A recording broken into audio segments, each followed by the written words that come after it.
13.12% to 22.05% forward dividend yield on a BDC. Might this be a buying opportunity for the potentially higher yielding boost part of your portfolio? Hello, Diamond NestEgg members, super savers, and course fans. I hope you're healthy and well. So, the scary headlines about private credit don't seem to end. Just before July 4th, the Wall Street Journal ran this headline: investors seek to pull nearly $16 billion from private credit funds, and then reported that more fund managers are rationing withdrawals, meaning that investors might not be able to get full access to their money when they want it. But is it really all doom and gloom in private credit? Or might the fundamentals possibly point more to an investor panic and liquidity crunch rather than a total private credit meltdown? And if you believe the latter, where might you want to look if you like discounts of up to 25% and forward-looking dividend yields of up to 13.12% on liquid investment-grade private credit instruments like some of our VIP Investment Club members have? And for those of you who already have the guaranteed lifetime income streams fixed in the base part of your portfolio, be it via Social Security, a private or company pension, or annuities, and who are ready to take on perhaps even more controlled risk in your portfolio, the discounts on some liquid non-investment grade private credit instruments may be as high as 45%, which may result in forward-looking dividend yields as high as 22.05% at the time of this taping. As of July 2nd, 2026, Marcus and I actually picked up some private credit for a personal retirement portfolio a few months back after he did his private credit mini-series here, all the videos of which are linked below for your convenience. I highly recommend watching Marcus's private credit mini-series afterwards if you need a refresher or want to get into the nitty-gritty of private credit, because today's discussion assumes you already have some basic understanding of this investment class. So, with that in mind, here are the 3 topics I'll be covering today. 1. What is private credit, and how can you invest in private credit if you still value liquidity?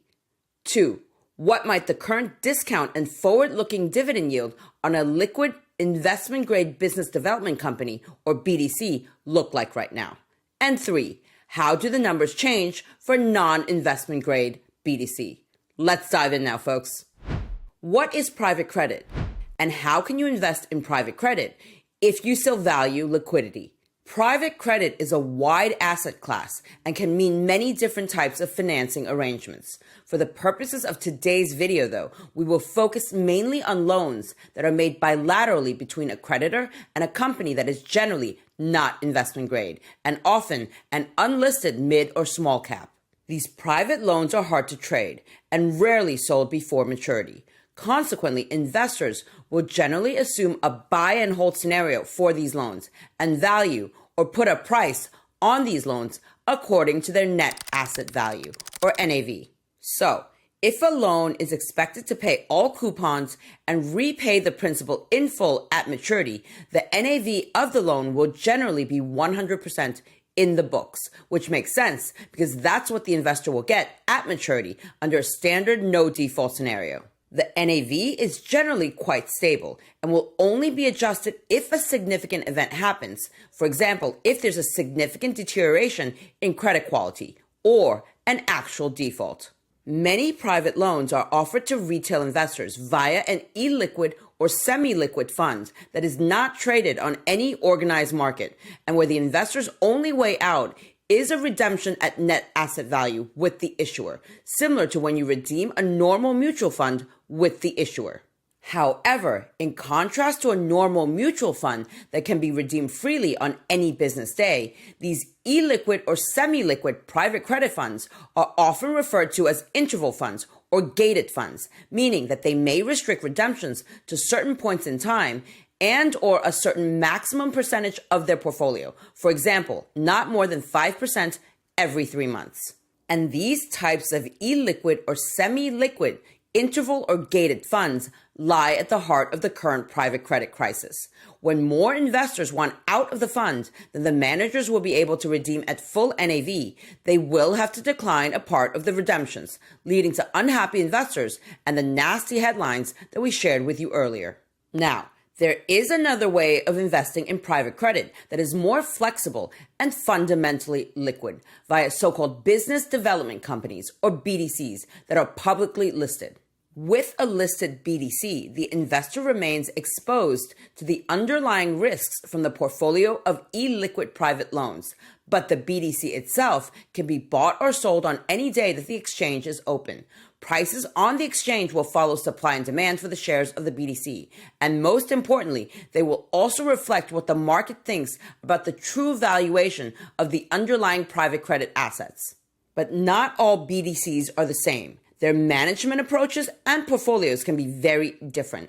For example, if the market thinks that the underlying private loans of the BDC may experience some larger credit losses than anticipated, the shares will generally trade at a discount to the net asset value, or NAV. Meaning, for instance, that you might be able to buy $100 face value of a loan for only $75 on the market. And at the opposite end of the spectrum, some BDCs with very strong portfolios and track records are even trading at a premium right now in the middle of all the private credit noise. That said, for today, let's focus on two BDCs that currently trade at deep discounts. For our VIP Investment Club members, we'll have a separate video with the full list of BDC opportunities for you in our VIP member zone, especially given that it appears that some of you have already added a substantial amount to your portfolio, while others are contemplating this decision at the moment. And if you're interested in learning more about BDCs beyond the two that we'll be covering, or perhaps about new issues and secondary market corporate bonds, convertible bonds, and other potentially higher yielding opportunities, remember today, July 5th, is the final day of our Independence Day sale. Visit our website at www.diamondnestegg.com and use coupon code BONDS2026 at checkout to grab your $100 discount on our VIP Investment Club or bond courses. And let's move on now to the next part of today's discussion. What might the current discount and forward-looking dividend yield on a liquid investment-grade business development company, or BDC, look like right now? The Blue Owl Capital Corp, ticker OBDC, has been in the headlines a lot recently. It is rated BBB- by S&P and Baa2 by Moody's, so investment grade, but at the low end of the spectrum. It has a share price of $10.82 and a market cap of $5.4 billion. OBDC trades at 75% of net asset value, or in other words, a discount to NAV of 25%. This is one of the largest discounts amongst all the investment-grade BDCs on the market and results in a forward-looking dividend yield of 13.12% per Yahoo Finance. Also one of the highest for an investment-grade BDC, but maybe a bit less than the large discount to NAV would have suggested. OBDC remains a conviction buy, I would say. Some hate the noise around it, while others don't mind the discount and appreciate the attractive forward-looking dividend yield.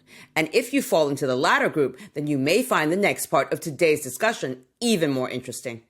How do the numbers change for non-investment grade BDC? The second name we have for you today is an example for a non-investment grade BDC, the KKR Capital Corporation, ticker FSK. It is not rated by S&P, but rated Ba1 by Moody's, which is non-investment grade or junk territory, although just barely below the line.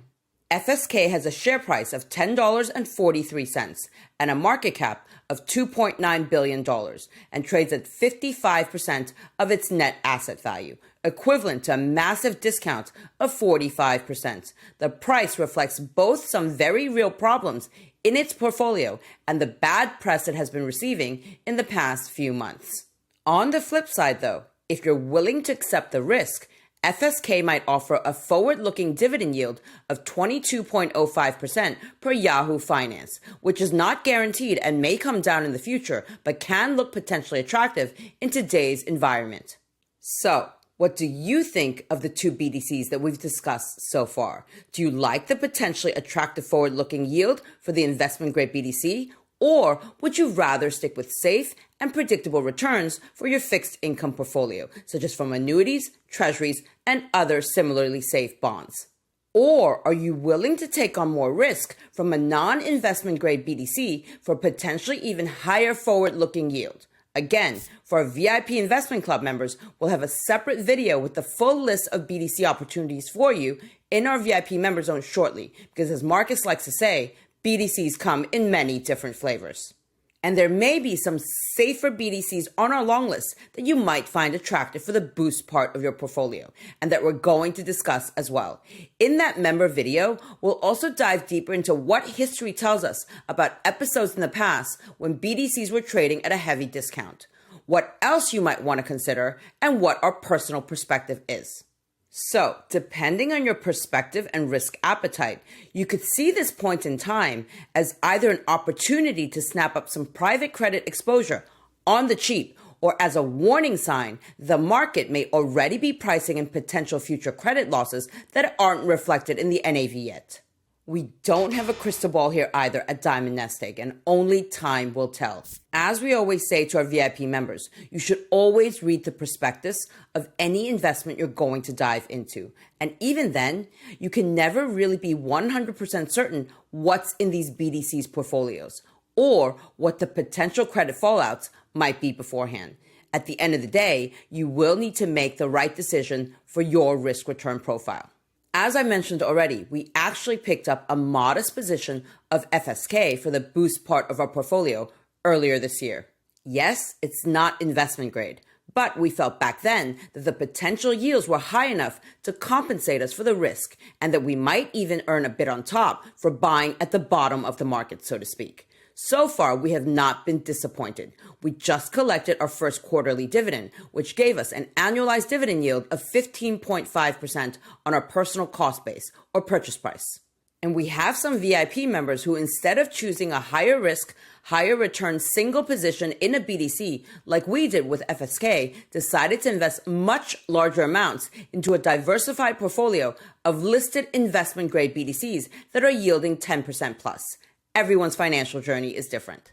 And if you want to explore OBDC, FSK, and other potentially higher yielding investments with me, Marcus, and our growing member community, remember that there's just a few hours left to save.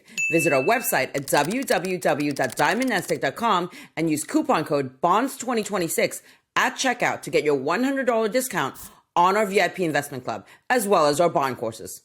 All right, Diamond NestEgg members, super savers, and course fans, I hope you enjoyed today's video and learned something new. And see you again soon with more brand new wealth building content for your financial journey.